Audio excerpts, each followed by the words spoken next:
Hello students, स्वागत है आप सभी का हमारे यूट्यूब चैनल में। तो आज हम लेके आए हैं टेस्ट सीरीज़ 5 जिसमें टॉपिक रहेगा हमारा अर्थिंग। अर्थिंग के कुछ मोस्ट इंपॉर्टेंट 20 क्वेश्चन जो मैंने सेलेक्ट किए हैं, जो परीक्षा की दृष्टि से बहुत महत्वपूर्ण है। तो चलिए स्टार्ट करते हैं पहले क्वेश्चन से। तो पहला क्वेश्चन है कि अर्थिंग के लिए किस प्रकार की भूमि को प्राथमिकता दी जाती है। यानी जो अर्थिंग करते हैं कि लीकेज करंट से सुरक्षा के लिए जो अर्थिंग की जाती है, उसके लिए बोला गया है कि जो भूमि होनी चाहिए वो किस प्रकार की भूमि होनी चाहिए। तो जो ऑप्शन दिया गया है यानी सूखी भूमि। सूखी भूमि बिल्कुल नहीं रखनी है, क्योंकि सूखी भूमि का रेजिस्टेंस क्या होता है, सबसे ज़्यादा होता है। और अपने को जो अर्थिंग करनी है उसका एक नियम होता है कि उसका कम से कम रेजिस्टेंस होना चाहिए। तो ए ऑप्शन क्या होता है हमारा, गलत है। अब बात करते हैं अपने 2 नंबर की, चिकनी मिट्टी। चिकनी मिट्टी में भी अर्थिंग अपने नहीं करनी है, क्योंकि पानी चिकनी मिट्टी में ज़्यादा ठहरता है और चिकनी मिट्टी में वैसे कामयाब नहीं रहती है अर्थिंग। अब बात करते हैं कि जो इसका राइट आंसर है वो अपना है कि सी है। यानी जो अर्थिंग का निर्माण किया जाता है वो गीली व आर्द्र भूमि होनी चाहिए। गीली से मतलब है कि यहाँ पर जो नमी वाली भूमि होनी चाहिए और जो मिट्टी होती है वो नमी होनी चाहिए, नमी युक्त होनी चाहिए, ताकि जो नमी होगी तो उससे ज़्यादा क्या होगा, रेजिस्टेंस कम से कम होगा, ताकि वो अर्थिंग है हमारी सबसे ज़्यादा से ज़्यादा कार्य कर सके। तो इसका राइट आंसर क्या होगा, सी, यानी गीली व आर्द्र भूमि होनी चाहिए।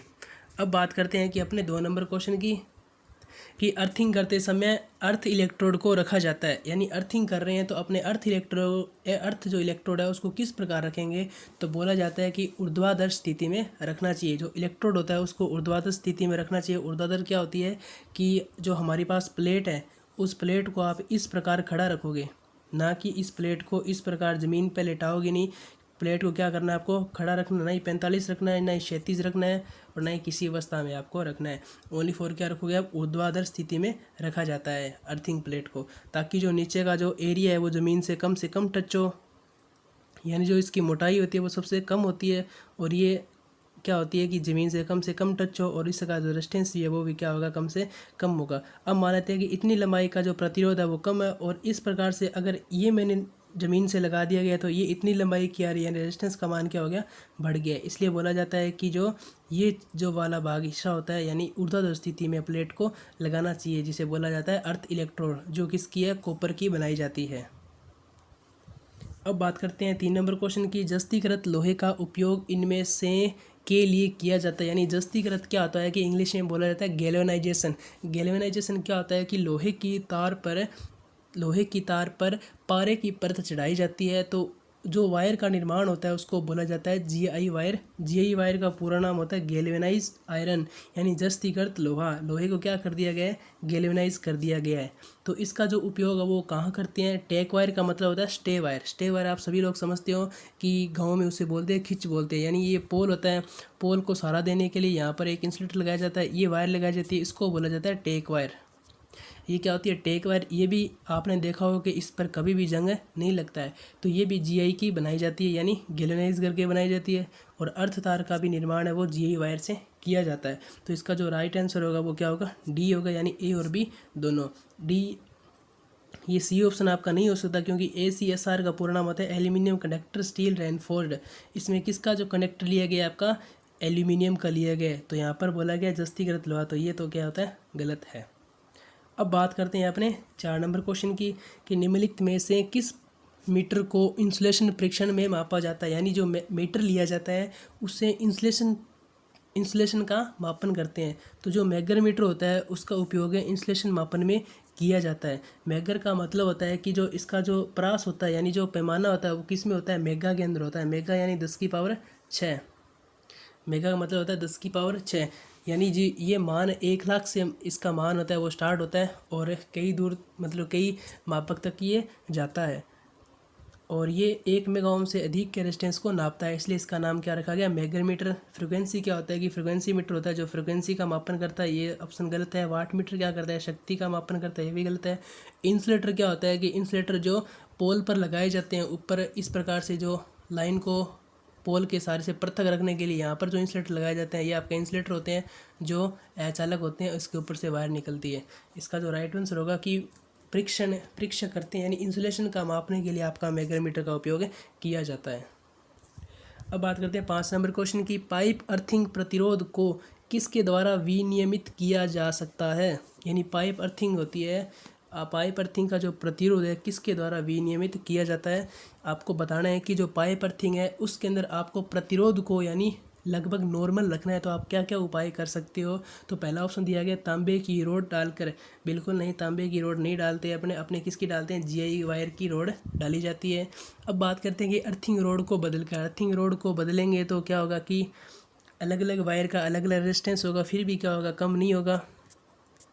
अब बात करते हैं कि चालक तार को बदलकर, चालक तार बदलना और रोड अर्थिंग बदलना बात एक ही है। अब बात करते हैं कि नमक और पानी डालकर, तो इसका राइट आंसर क्या होगा, सी, यानी नमक और पानी डालकर।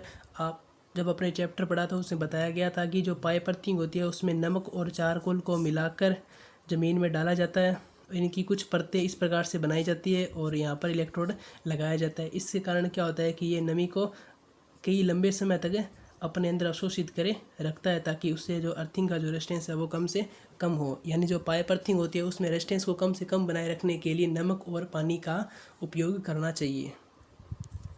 अब बात करते हैं 6 नंबर क्वेश्चन की, किस प्रकार की अर्थिंग मानव की विद्युतीय झटकों से सुरक्षा प्रदान करने के लिए की जाती है। तो जो निकाय अर्थिंग होती है, आपका जो राइट आंसर क्या होगा, ए होगा। यानी जो निकाय अर्थिंग होती है उसका जो उपयोग होता है, निकाय अर्थिंग का जो उपयोग होता है वो आपका, निकाय अर्थिंग होती है कि जो आप अपने जो जिस प्रकार के जो इंस्ट्रूमेंट होते हैं जो विद्युत का जो निर्माण करते हैं, जिस प्रकार से बिजली बोर्ड के अंदर ट्रांसफार्मर वगैरह हो गए, इस प्रकार के जो बड़े बड़े उपकरण होते हैं जो क्या करते हैं कि डिस्ट्रीब्यूशन करते हैं इलेक्ट्रिक का, यानी लाइट का जो डिस्ट्रीब्यूट करते हैं यानी वितरण करते हैं, वहाँ पर जो अर्थिंग की जाती है उन उपकरणों की सुरक्षा के लिए वो आपकी किस प्रकार की अर्थिंग कहलाती है, निकाय अर्थिंग कहलाती है। अब बात करते हैं कि प्लेट अर्थिंग, प्लेट अर्थिंग अपनों ने पढ़ा था कि जो जहाँ पर अर्थिंग, प्लेट अर्थिंग का यूज़ वहाँ किया जाता है कि नमी वाले स्थानों पर आप प्लेट अर्थिंग का यूज़ कर सकते हो, वहाँ पर प्लेट अर्थिंग की जाती है। और यहाँ पर बोला गया है कि मानवीय विद्युत झटकों के लिए किस प्रकार के अर्थिंग करते हैं, तो ये भी गलत है, ये भी गलत है। अब अगर बात करते हैं कि उपस्कर अर्थिंग, उपस्कर अर्थिंग क्या होती है कि जो उपकरणों की सुरक्षा के लिए जो घरों के अंदर अर्थिंग की जाती है, लाइट एंड फैन जो वगैरह कूलर वगैरह चलाते हैं, इनके लिए जो अर्थिंग की जाती है ताकि इनमें लीकेज करंट हो रहा है वो अगर अपने छू लेते हैं तो अपना करंट लग सकता है। इससे बचने के लिए क्या किया जाता है कि घरों के अंदर अर्थिंग की जाती है।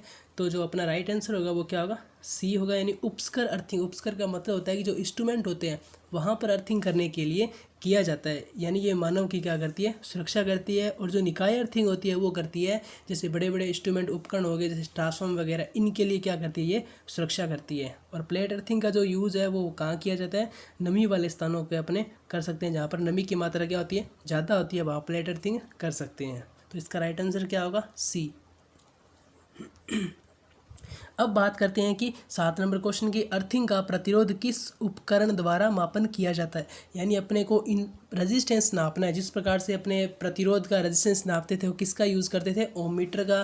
और अगर अपने को ज़्यादा रेजिस्टेंस मापना है जैसे कि इंसुलेशन का मापना है तो वहाँ पर अपने मैगर मीटर का यूज़ करते थे। तो अपने को अर्थिंग का रेजिस्टेंस नापने के लिए अलग अलग रेजिस्टेंस के आधार पर अलग अलग मीटर का निर्माण किया जाता है। जिस प्रकार से निम्न व मध्यम के लिए क्या होता है कि ओम मीटर का यूज़ कर सकते हैं, और अत्यधिक जो रेजिस्टेंस है वहाँ पर अपने मापन करने के लिए किसका यूज़ करते हैं, मैगर मीटर का।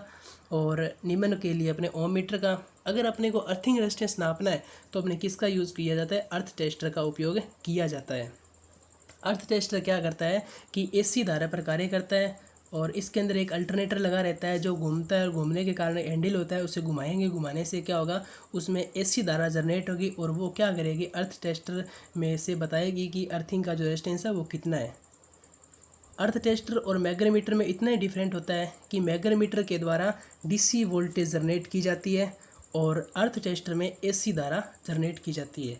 आपको यह बताना है कि जो अर्थिंग होती है वो एसी धारा पर, अर्थिंग का जो रेजिस्टेंस है वो एसी धारा पर अपने मेजरमेंट कर सकते हैं, डीसी धारा पर नहीं कर सकते। अगर मैग्नेमीटर एसी धारा देता तो अपने मैग्नेमीटर का यूज़ अपने कर सकते थे, पर यहाँ पर जो धारा कौन सी दे रहा है, ये डीसी दे रहा है, तो इसलिए इसका उपयोग नहीं किया जाता। ओनली फॉर किसका किया जाता है, ओम मीटर का, ये सॉरी अर्थ टेस्टर का। तो इसका राइट आंसर क्या होगा, सी। ओम मीटर भी क्या होता है कि डीसी धारा पर कार्य करता है, तो इसका भी उपयोग अपने नहीं कर सकते। क्या होता है कि अर्थिंग की अगर अपने डीसी धारा देंगे तो क्या होता है कि वो उसके अंदर केमिकल रिएक्शन होना स्टार्ट हो जाएगा, क्योंकि जब अर्थिंग का निर्माण किया जाता है तो उसके अंदर कोयला और चारकोल, पानी, इस प्रकार से कुछ अम्ल और क्षार डाले जाते हैं। तो अपने डीसी धारा फ्लो करवाएंगे तो उसमें क्या होगा कि रासायनिक अभिक्रिया होना स्टार्ट हो जाएगी। तो जो ये किसका भांति कार्य करेगा, एक सेल की तरह भांति कार्य करने लगेगा। इसलिए बोला जाता है कि जो अर्थिंग होती है उसमें किस प्रकार की धारा फ्लो करवाई जाती है। अर्थिंग का मेजरमेंट रेजिस्टेंस मापने के लिए ऐसी धारा का उपयोग किया जाता है। अब बात करते हैं 8 नंबर क्वेश्चन की। चट्टानी भूमि का प्रतिरोध कम से कम होना चाहिए, यानी जो चट्टानी भूमि होती है उसका जो प्रतिरोध आपको कितना रखना है, 3 से 5 ओम जो इसका चट्टानी भूमि का रेजिस्टेंस होना चाहिए। चट्टानी भूमि का रेजिस्टेंस आपको कितना रखना है, 3 से 5 ओम। ये फिक्स बताया गया है, यानी जिस प्रकार से जो ISI जो मानक होते हैं उन्होंने बताया कि जो चट्टानी भूमि का आपको रेजिस्टेंस है वो कितना रखना है, 3 से 5 ओम रखना ज़रूरी है, इससे ज़्यादा आप नहीं रख सकते हो। जो सामान्य भूमि होती है, दो टाइप से जो क्वेश्चन बनते हैं यहाँ पर कि जो सामान्य यानी नॉर्मल जो भूमि होती है वहाँ पर जो रेजिस्टेंस रखा जाता है वो होता है 1 से 3 ओम के बीच में। और अगर बात करें कि चट्टानी भूमि का जो रेजिस्टेंस होना चाहिए वो कितना होना चाहिए, 3 से 5 ओम के बीच होना चाहिए। और 1 से 3 किसका होना चाहिए, सामान्य भूमि का रेजिस्टेंस होना चाहिए। अब बात करते हैं अपने 9 नंबर क्वेश्चन की। अर्थिंग का निर्माण भवन से कितनी दूरी पर करना चाहिए। तो ये क्वेश्चन बहुत ही मोस्ट इम्पोर्टेंट है, तो आपकी परीक्षा में आ सकता है। तो आपको ये ध्यान में देना है सबसे ज़्यादा कि जो इसका राइट आंसर क्या होगा वो होगा बी होगा, यानी 1.5 मीटर की दूरी पर आपको अर्थिंग का निर्माण करता है। जिस प्रकार से ये भवन है, भवन से दूरी आपको जो रखनी है, यहाँ पर आप क्या कर सकते हो, अर्थिंग कर सकते हो। और ये जो दूरी होनी चाहिए वो कितनी होनी चाहिए, 1.5 मीटर होनी चाहिए। भवन से अर्थिंग की दूरी 1.5 मीटर दूरी पर क्या होना चाहिए, अर्थिंग को स्थापित किया जाता है। अब बात करते हैं कि 10 नंबर क्वेश्चन की। दो अर्थिंग के निर्माण में दोनों अर्थिंगों के बीच की दूरी होनी चाहिए। अगर आप दो अर्थिंग कर रहे हो, दो अर्थिंग किस लिए की जाती है, जैसे कि बड़े बड़े ट्रांसफार्मर वहाँ पर जो वोल्टेज का मान क्या होता है, ज़्यादा होता है, तो वहाँ पर दोहरी अर्थिंग का अनुशंसा दी जाती है, यानी आपको क्या करनी है, डबल अर्थिंग करनी है। और उस डबल अर्थिंग क्यों करवाई जाती है, क्योंकि रेजिस्टेंस का जो वोल्टेज वहाँ पर ज़्यादा होती है और लीकेज करंट भी क्या होती है वहाँ पर ज़्यादा ही होगी, अगर हो भी गई तो, बाकी नहीं होती है।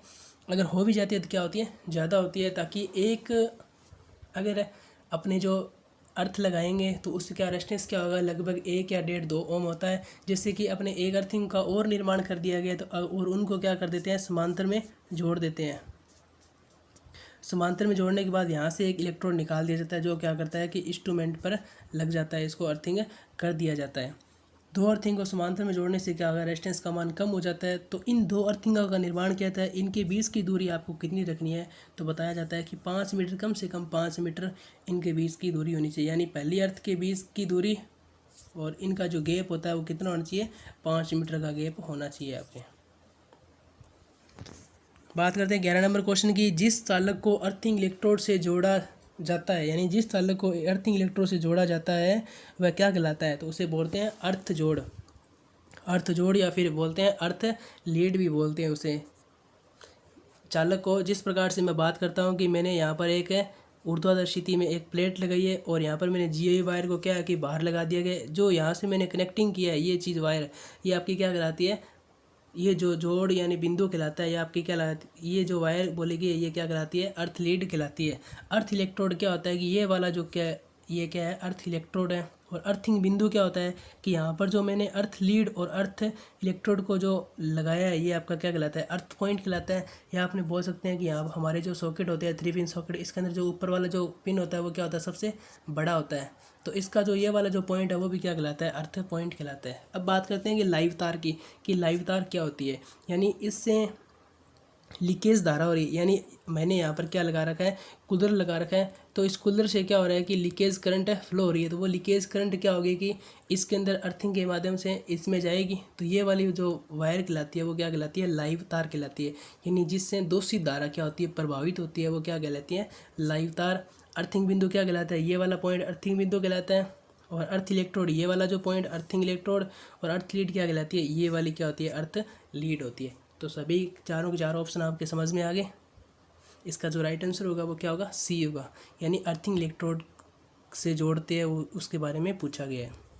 अब बात करते हैं 12 नंबर क्वेश्चन की। अर्थिंग के लिए उपयोगी चालक जिससे होकर दूषित धारा प्रवाहित होती है। तो अभी जो मैंने बताया कि जो कूलर के अंदर करंट आ रहा है, तो सीधा सीधा 3 पिन सॉकेट के अंदर जो ऊपर वाली जो वायर होती है, ये वाली जो वायर होती है अर्थिंग वाली, इसमें क्या जाएगा आपका, सीधा सीधा करंट जा रहा है, तो वो क्या कहलाता है कि लाइव तार कहलाती है।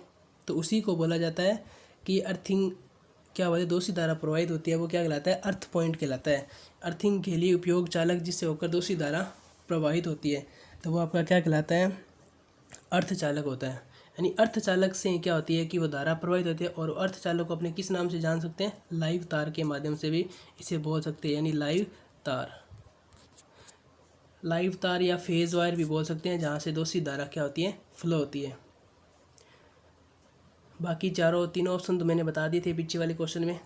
अब बात करते हैं कि 13 नंबर, नमी वाले स्थानों पर किस प्रकार की अर्थिंग की जाती है। तो मैंने जो फर्स्ट जो अपने कुछ क्वेश्चन पहले जो क्वेश्चन आया था उसमें दिया गया था कि प्लेट अर्थिंग, जो प्लेट अर्थिंग का जो निर्माण है वो कहाँ किया जाता है आपका, कि जो नमी वाले स्थानों पर अर्थिंग करने के लिए जो प्लेट अर्थिंग का निर्माण अपने कर सकते हैं।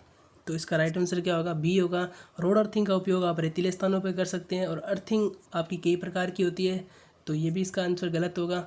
और पाइप अर्थिंग का उपयोग आप किसी भी स्थान पर अपने कर सकते हैं, नमी हो चाहे रेतीला हो चाहे सूखा हो वहाँ पर कर सकते हैं। इसका उपयोग रेतीले स्थानों पर और इसका उपयोग है नमी वाले स्थानों पर, तो इसका राइट आंसर क्या होगा, बी।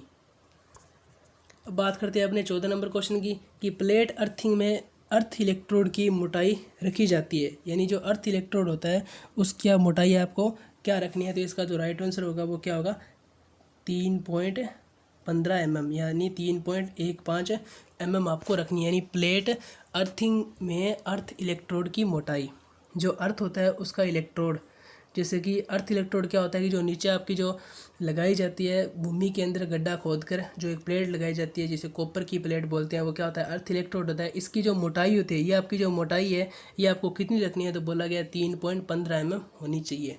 और जो GI वायर की अगर आप बात करोगे, ये तो है कॉपर की, CU यानी कॉपर की, अगर GI की वायर की बात करोगे तो आपको कितनी होनी चाहिए, 6.30 mm।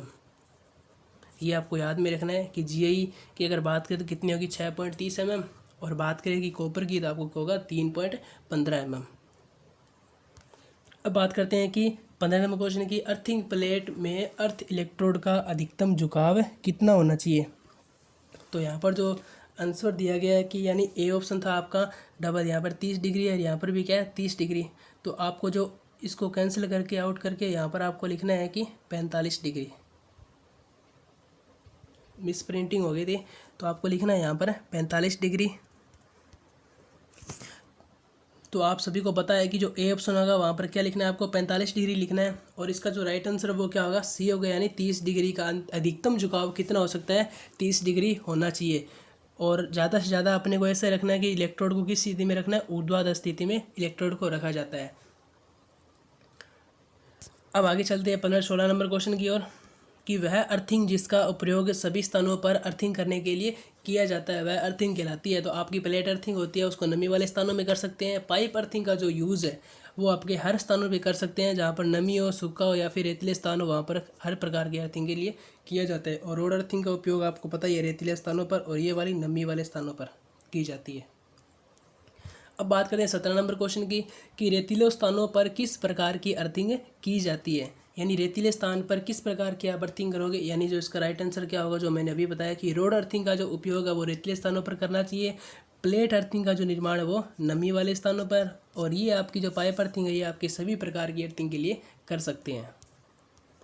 बात करते हैं 18 नंबर क्वेश्चन की, अर्थ दोष से सुरक्षा के लिए किस प्रकार के उपकरण का प्रयोग किया जाता है। यानी आपको अर्थ दोष से सुरक्षा करनी है तो अर्थिंग के अलावा आप क्या क्या प्रयास कर सकते हो। तो मैंने अभी जो इलेक्ट्रिक वायरिंग का जो चैप्टर हुआ था उसमें बताया गया था कि आपको ELCB और RCCB ELCB क्या होती है, अर्थ लीकेज सर्किट ब्रेकर।